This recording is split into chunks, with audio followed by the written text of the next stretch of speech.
Ay nako, linis muna tayo. Yung toilet yung holder ng para sa toilet paper natanggal kasi nga luma na yun eh. Kaya pinipinturahan ko siya ngayon para balik ko yung na yun. Yung tinanggal ko. Yung toilet roll holder. Pasensya na kayo kasi hindi pa talaga ako marunong mag-video-video. Sinusubukan ko lang kasi nakaka-bored yung buhay ko dito. Wala kasi akong magawa. Natapos na ako gumawa ng mga project. Yung yung mga wall ko, yung floor ko, natapos ko na yan. Kaya dito sa bahay ko, lahat ng makita nyo, for those one who doesn't know me, lahat ng makita nyo, akin lahat trabaho yan. Kasi siyempre yung asawa ko nagtatrabaho, have to make the living. Ako naman, dito naman ako sa bahay ko. Gumagawa ng kung ano-ano hanggang sa na-find out ko na may sakit pala na may sakit akong kidney failure. Kaya hindi na ako masyadong nagkikikilos. Dito kasi napapagod ako. Medyo na rin isang taon na rin ako nag-aantay kasi nasa list ako ng nag-aantay ng kidney na donor. Yung yung holder ko ng nasira ng camera ko. Ito nga, trying to fix my at the same time maglilinis na rin ako. Para medyo okay naman tong looking up there my toilet. Hindi talaga ako marunong magsalita sa mga video-video. Baka hindi masanay na rin ako. Kung palagi kong gagawin ito na mga video-video. So, yun na nga. Malinis na yung kubita ko. Ngayon naman, muna ako, kakain muna ako kasi nagugutom na ako.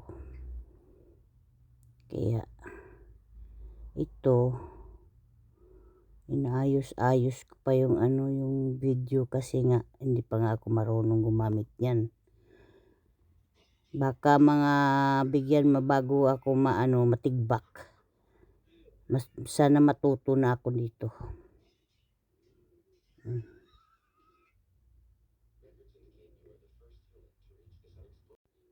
Yun, ano pang gagawin ko? Ayun. Lising ko muna yung toilet bowl. Kahit na malinis na yan, pero gusto ko lang kasi naglilinis lang naman ako, di gawin ko na talaga. Para wala nang problema.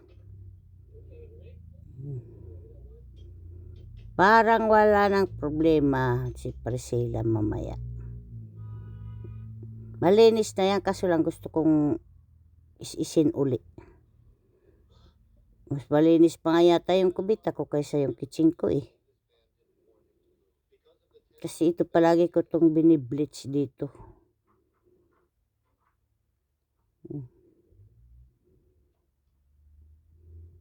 Kaya ayaw ko yung yung marumi na kubita. Ako yun, hindi talaga ako sanay ng marumi yung kubita ko. Kaya palagi lang akong linis ng linis dyan. Paparanoid ako sa mga sa mga germs. Aywan ko kung bakit.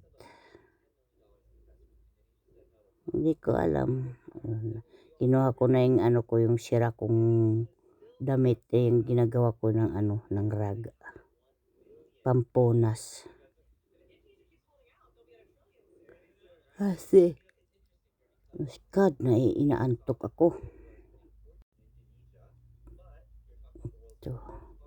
Nakakaantok yung panahon ngayon talaga. Malamig. Yun. Lagyan ko yung yung plants ko ng konting tubig. kasi tuyo na. Yun, tapos na yung yung kubita ko na. Tapos I think ko muna, punasan ko yung sahig para hindi na ako babalik dito mamaya paglinis. Yun, lalagyan ko siya ng alcohol kasi nga gusto ko malinis. Yan, pati sahig lalagyan ko yan ng ganyan.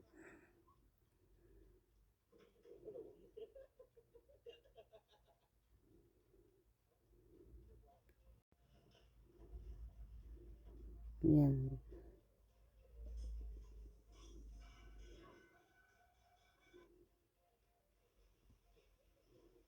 Lagyan lang may time ng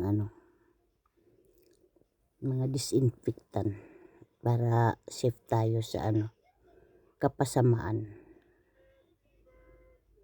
Buti na yung safe. Sabihin mag-inarte ako, hindi ako mag-inarte kasi nga nakakatakot kaya yung yung sakit. To lang yan, parang to prevent mga na yan, kung anong nandyan sa sahig. Yan yung sinasabi kong halaman na bibigyan ko siya ng nagagawan ko siya ng upuan kasi nasa sahig lang siya. Ayan, makaalat pa yung bahay ko kasi nga naglilinis ako. At the same time yung pininturahan ko yung wall. Kunti lang naman yun. Kaya ayan, tapos na. Ngayon naman ito yung next kong gagawin. Yang nakaharap yung camera dyan, yan ang next kong gagawin. Ginawa ko yung sahig niya yan, akong gumawa niyan. Tapos yung yung dyan sa harap na may cabinet dyan, hindi ko yan. Papalitan ko yan kasi ang pangit na yan. How many years na ito? Dito mga 1975 pa itong na ito lugar.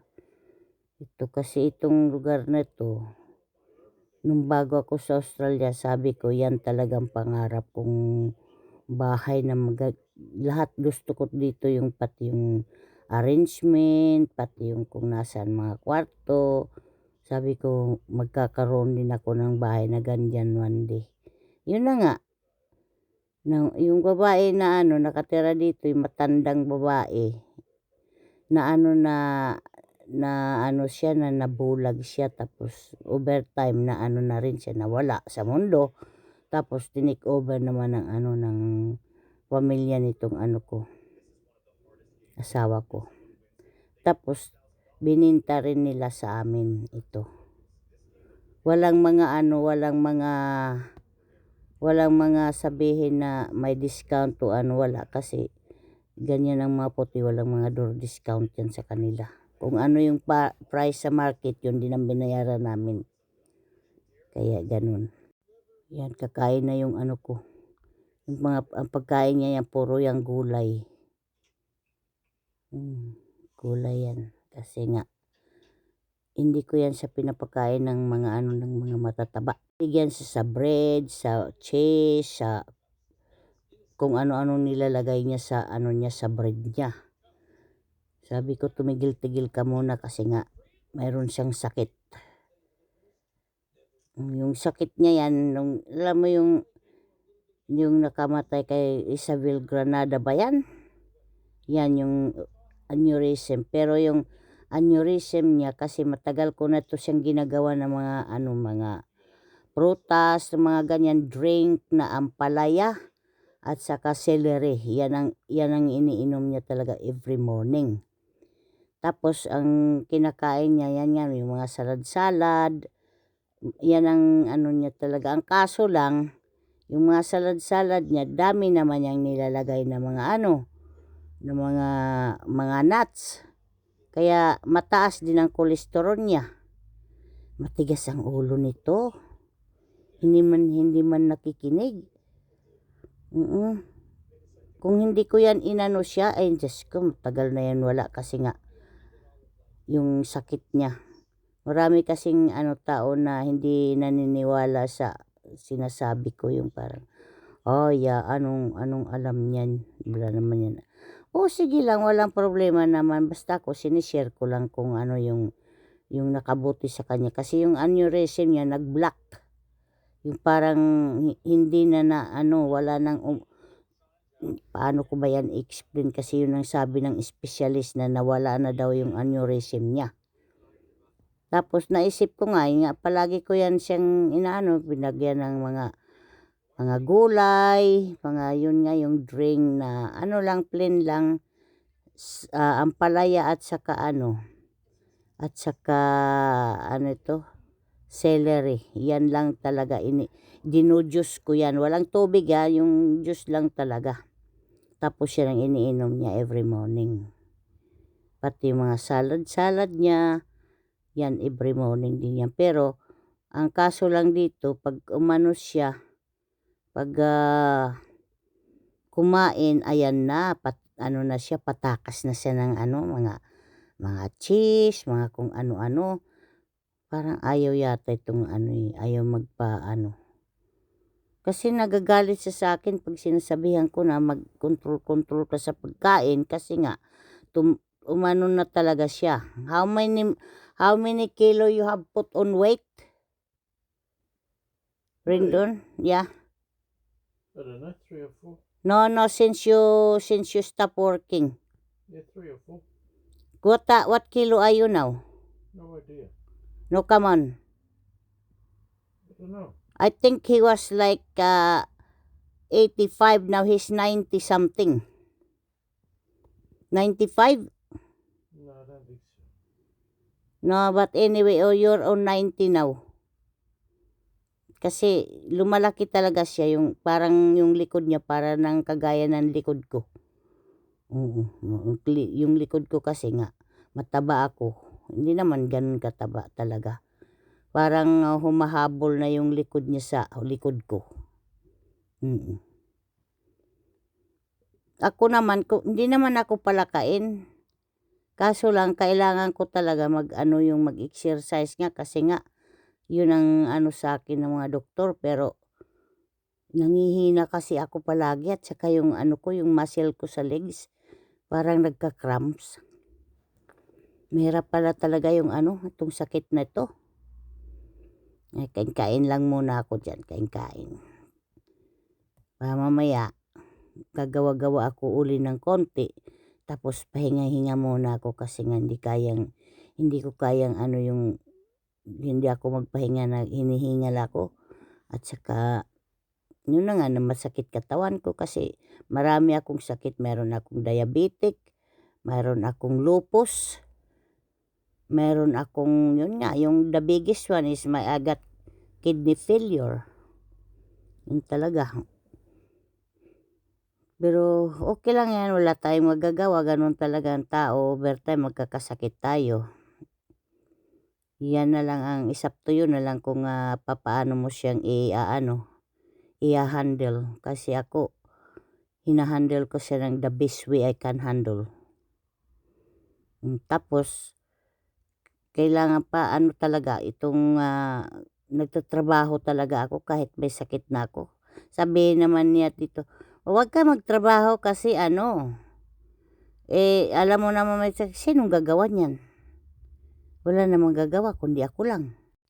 Yan, kaming dalawa, matagal na kaming mag-asawa, isang taon na lang, 40 years na. 39 na kami ngayon. Parang ganun pala, yung parang wala na kaming pakialaman, alam mo yun, yung parang lalabas ako dito lang hindi kasi to siya mahilig maglabas-labas. Kaya minsan natatakot ako dito, kasi parang na siya sa mga tao parang ayaw niya makasalamuha ng mga tao. Ako mahilig talaga ako makipagsalamuha Buti na lang, kasi sa ganitong may sakit ako na hindi pa ako makikipag mingle sa others, parang ano, parang masisiraan yata ako ng bait.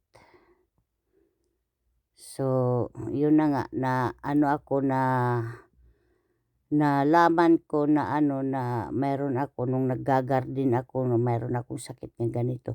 Nagga-garden ako tapos ilang ilang ano ilang linggo yon hindi ko mailakad yung mga paa ko.